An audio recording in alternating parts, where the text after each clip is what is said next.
అది చాలా good job తెలుసా?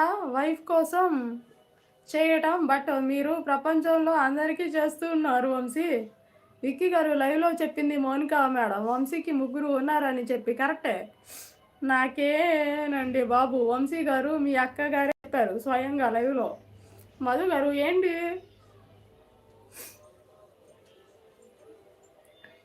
ముగ్గురు పిల్లల్ని చూసాము. పెళ్లి కోసం అని చెప్తున్నా. ఎవరు నచ్చితే వాళ్ళని చేస్తాం.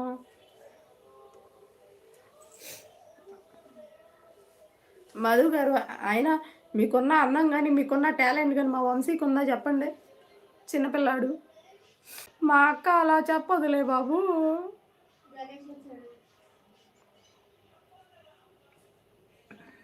ఏదో అదిగో చూడండి చెర్రీ గారు, మధు గారు వాళ్ళ అక్కగారు చెప్తా ఉన్నారు. చూడండి వంశీ గురించి. మీరు ఎలా